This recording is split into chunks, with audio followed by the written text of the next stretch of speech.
नमस्कार जय जगन्नाथ। देखुचन तो मोमो केते सुंदर देखा जाउची। एटा कोउथिर जे बनचे बोली आपण माने भाबचंती। एटा मैदार मोमो नुह कि आउ कोनोसी मोमो नुह। एटा होची अटार मोमो। अटार मोमो बना पे प्रथमे कोन करिवे ना गोटे कप अटा नै छै। सेथिरे कोन करिवे टिके हाफ चमच लूण देबे। तापर किछि तेल देबे। तापर ताको अल्प अल्प पानी पके चकटी नेबे। आपण चाहेले सेथिरे क्षीर दे चकटी पारिवे। जेहेतु आमको टे सफ्ट अटा दरकार से तेल पकई पानी पकई चकटी नहीं आप क्षीर पहले टे भल आसो टेस्ट। आम मैंने जमी रुटी करने अटा चकटुंट सेमती अटा चकटुए किंतु पछरे टिके तेल लगे केत जन पछरे टिके डोरे तेल लगाती ना के जन लगाती एमती तेल लगे से भल से चकटी ने चकटी कौन करेंगे ना ताकू गोटे ढांकुणी साहाଯ୍ୟରେ घोड़े ने कि जर पूरे बांधदेवे गले से अधिक सफ्ट रही थाए। तापर कौन करेंगे ना आप भेज मोमो बनवाई पत्र कोबी और पियाज बीट गाजर कैप्सिकम आपण नहीं पारे। आपण चाहिए पनीर भी ग्रेट करी पकई पारे। कोबी को चाहिए आप एमती छोट छोट कर पनीर काटी पारे कि छुरी काटी पारे कि बड़ बड़ खंड कर ग्राइंडर रे ऐड करके ग्राइंडिंग करि परिवे कि हाथ ग्राइंडर गोटे ऑनलाइन रे अवेलेबल अच्छी से मध्य पूरे की चॉप कर परिवे। नहले आपण एमती यार गोटे ये गोटे अच्छी से आपण कर परिवे सब गाजर फाजर काकुड़ी फाकुड़ी कोरी पारंती से कौन करिवे ना गाजर को कोरी नेबे भल से जो छोट छोट जो तार होल जा थाए से आपण कोरी नेबे गाजर को। तापर बीटरूट को मध्य सेमती कोरी नेबे।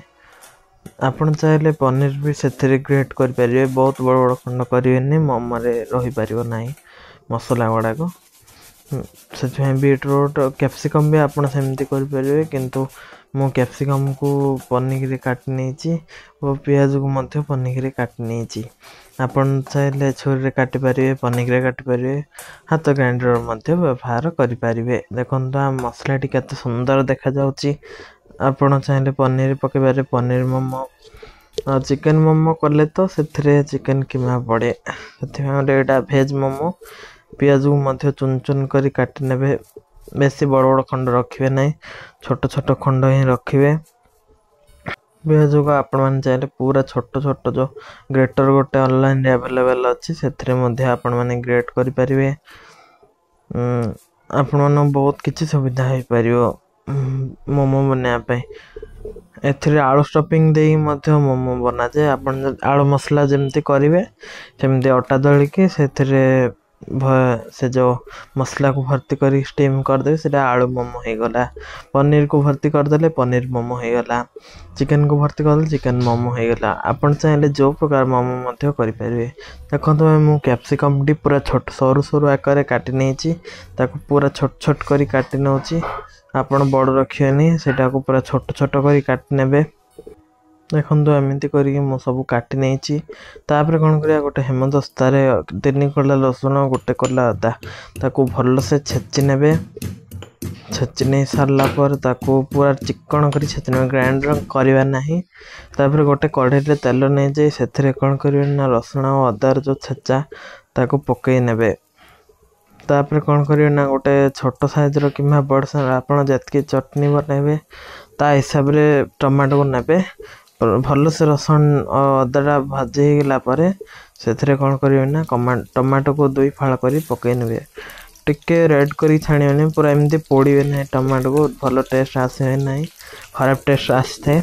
ध्यान रखिए से कथाटी मीडियम फ्लेम रे ही भाजबे हाई फ्लेम करेंगे ना कि घोड़े ना। देखो आम टमाटो टी भल से भाजी हो जाए एमती टिके टिके भाजी ने भाजी नेला पर कौन करेंगे ना गोटे ग्राइंडिंग जार नहीं जाए से सब सब छाणी पकई ने से जो रसुण अदा से गुड़ी जो छेची थे पकई ने। तापर कौन करेंगे 2 ରୁ 3टी कंचा लंका आप राग खाଇବା हिसाब से आप लंका देवे। आपण पिला माने खाया चाहते कम लंका देवे कहीं पिला माने अधिक लंका खाई पारे ना। से लुण पकई ग्राइंडिंग करने टिके मोटा रखिए पेस्ट को से तेल पुणी अदा रसुण फुटाई से कौन करेंगे ना जो आम जो काटी गाजर बीट କ୍ୟାପ୍ସିକମ୍ ବନ୍ଧାକୋବି ତାକୁ ଭଲସେ ଭାଜି ନେବେ 2-3 ମିନିଟ୍। ଅଧିକ ଟିକେ ତେଲ ଦେଇଥିବେ, କମ୍ ତେଲ ଦେଲେ ଭଲ ଲାଗେ ନାହିଁ। ଅଧିକ ଟିକେ ତେଲ ଦେଇ ହାଇ ଫ୍ଲେମ୍ରେ ଭାଜିବେ। लो फ्लेम କରିଦେଲେ କ'ଣ ହେବ ନା, ଯେଉଁ ଆମେ ଲୁଣଟା ପକାଇବା ସେଥିରେ କୋବିରୁ ପାଣି ଛାଡ଼ି ଦେଇଥାଏ, ସେଥିପାଇଁ ବୋଲି ହାଇ ଫ୍ଲେମ୍ ରଖି ଲୁଣ ପକାଇବେ। ଦେଖନ୍ତୁ ମୁଁ ହାଫ୍ ଟି ସ୍ପୁନ୍ ଲୁଣ ଆଡ଼୍ କରି ନେଇଛି, ତାକୁ ଭଲସେ ଭାଜିବେ। ସେଥିରେ ଦେବେ ଲଙ୍କାଗୁଣ୍ଡ, ଯେହେତୁ ଆମେ ମରିଚ ପକାଇ ନାହିଁ। ଚଟନୀର ରାଗ ଦେଖି ଆପଣ ମୋମୋର ଯେଉଁ ଷ୍ଟଫିଂର ରାଗଟା ଦେବେ। ତାପରେ ତାକୁ ଭଲସେ କଡ଼ା କରିକି ଭାଜି ନେବେ, ଟିକେ ରୋଷ୍ଟ କରି ଭାଜିବେ। ସେଥିରେ ହାଫ୍ ଚାମଚ ଯେଉଁ କରି ପାଉଡ଼ର ସେଇଟା ଦେବେ, ତାକୁ ଭଲସେ ଭାଜି ନେବେ। ଏମିତି ଭାଜି ପୁରା କଡ଼ା କରିବେ, ଘୋଡ଼େଇବେ ନାହିଁ। ଦେଖନ୍ତୁ ମସଲାଟି ଆମର ଏଇଭଳିଆ ହେବ, ଗୋଟେ ପାଣିଆ ରହିବ ନାହିଁ। ତାପରେ ଯେଉଁ ଆମେ ଅଟା ଚକଟି ଥିଲେ, ସେ ଅଟାକୁ ଭଲସେ ଦଳି ନେବା। ଆପଣ ଚାହିଁଲେ ଟିକେ ଅଟା ପକାଇ ମଧ୍ୟ ଦଳି ପାରିବେ। ମୁଁ ଅଳ୍ପ ଟିକେ ଅଟା ପକାଇ ଦଳି ନେଇଥିଲି। ତାପରେ ସେଥିରୁ ଛୋଟ ଛୋଟ ଗୁଳା କରିନେବେ। ଗୁଳା ଛୋଟ ଛୋଟ ହିଁ କରିବେ, ବେଶୀ ବଡ଼ କଲେ ସେ ଯେଉଁ ପୁରୀ ଯେଉଁ କରାଯାଏ ନାହିଁ, ସେ ଟାଇପ୍ର ଗୁଳା କରିବେ। ତାଠୁ ବଡ଼ କିମ୍ବା ସାନ କରିନି, ମିଡ଼ିୟମ୍ ଗୁଳା। ତାପରେ ତାକୁ ଏମିତି ପୁରା ଗୋଲ ଗୋଲ କରି ଗଢ଼ି ନିଅନ୍ତୁ। ମୁଁ ଗୋଟେ କପ୍ ଅଟାରେ କରିଛି, ଆପଣ ଚାହିଁଲେ ବେଶୀ ଆମାଉଣ୍ଟର ମଧ୍ୟ କରିପାରିବେ, ବେଶୀ ମାତ୍ରାରେ ପୁର କରିକି। ସେଥିରେ ଆଳୁ ପୁର ବି ଦେଇପାରିବେ, ଆଉ ଆପଣଙ୍କ ଇଚ୍ଛା। ଆଉ ଦେଖନ୍ତୁ ମୁଁ ଏବେ ସବୁଗୁଡ଼ିକ ଗୁଳା କରି ନେଇଛି। ତାପରେ କ'ଣ କରିବେ ନା, ଟିକେ ଟିକେ ଅଟା ଦେବେ, ନହେଲେ ସେମିତି ମଧ୍ୟ ଆପଣ ବେଲି ପାରିବେ। ବେଶୀ ମୋଟା ନୁହଁ କି ବେଶୀ ପତଳା ନୁହଁ, ସମାନିଆ କରିକି ସେଥିରେ କ'ଣ କରିବେ ନା, ଟିକେ ପୁର ଦେବେ। ପୁର ଦେଲା ପରେ ଦେଖନ୍ତୁ ମୁଁ କେମିତି ମୋମୋ ଗଢ଼ୁଛି।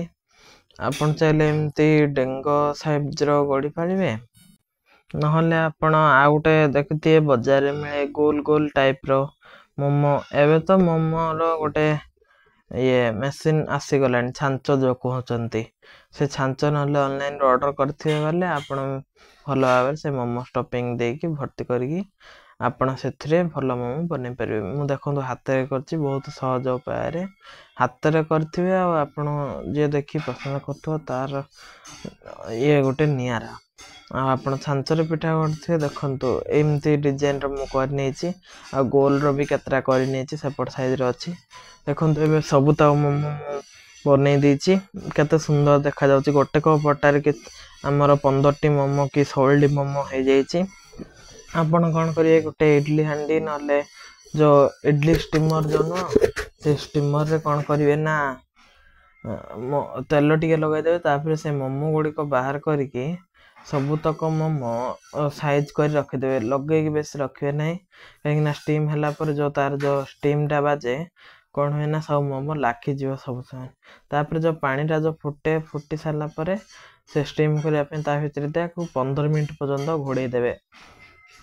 ଏମିତି ଘୋଡ଼େଇକି 15 ମିନିଟ୍ ଛାଡ଼ିଲା ପରେ କାଢ଼ିକି ଦେଖିବେ ଆପଣ ମୋମୋଟି ଷ୍ଟିମ୍ ହେଇଯାଇଥିବ।